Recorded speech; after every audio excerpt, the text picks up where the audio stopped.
Why molecular? I mean, I didn't pick that word. Oh, you didn't? I didn't pick that word. It got foisted upon you? I think so, yeah.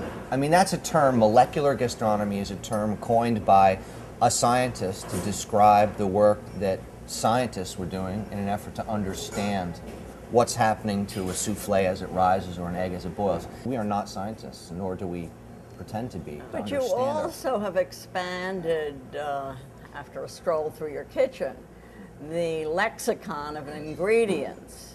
Why those things that people would consider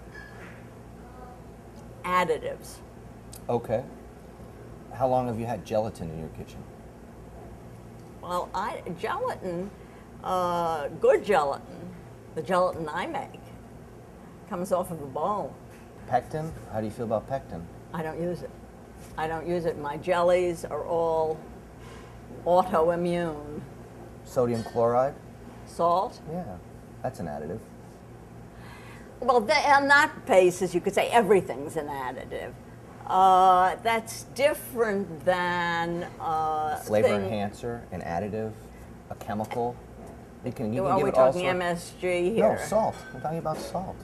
We are only adding things to create an effect that we otherwise couldn't get. For instance, this gel here, the texture of this gel, it's made from roasted beets pureed with pomegranate juice. Yeah. And then there's a type of gum called gellan gum added to it. And the texture that is there wouldn't be achievable with another product. Can we? Yeah, sure. Now, why would you say this texture is distinct from the texture of fruit gums that they make in the south of France? I think those are a bit sweeter. They don't have to be. They just happen to be sweet because that's the way they're made. Well, it doesn't. The They sugar add is sugar. actually serving a function in terms of creating the texture. When I cook those, I add very little sugar to them. And they gel. Well, certainly, you're pulling out the pectin. I couldn't make that from pomegranates and beets. Well, beets have sugar, right? Yeah, They do have a certainly lot of have sugar. Yeah, absolutely. Pomegranate has a lot of acid, Correct. right? And pectin. Probably, yeah. Oh, yeah, actually. So I'm not about to run home and try.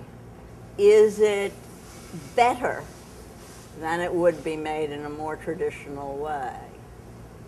Is it better? Yeah. Does it taste better? Does it schmeck gut? We didn't change the flavors. Of course you did.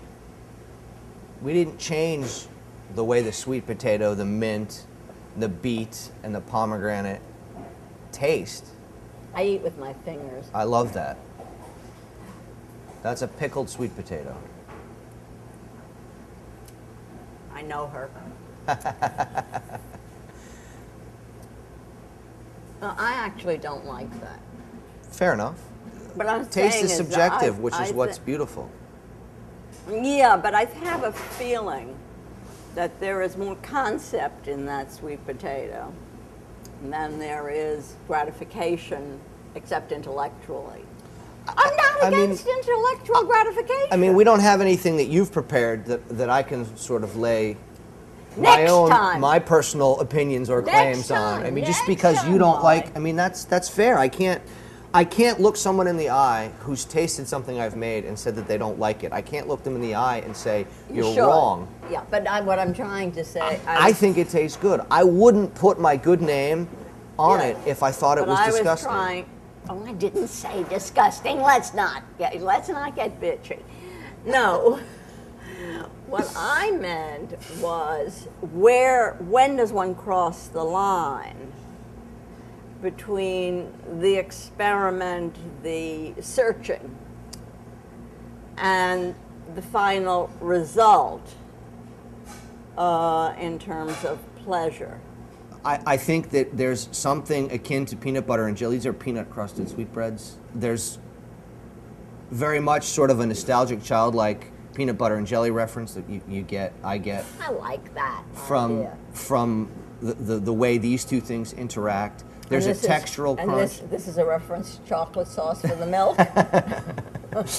That's mint. I think it gives it a lightness in a way. It's just pureed mint, a little bit of glucose, and some xanthan gum, which I probably shouldn't have told you about, but.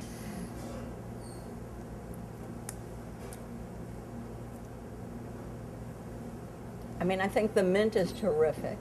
I think the texture is terrific.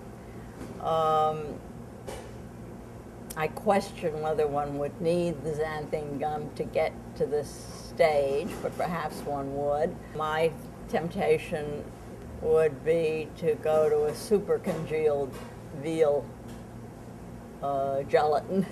I wouldn't want the flavor that the veal might impart in this particular example. You balked at the word additive.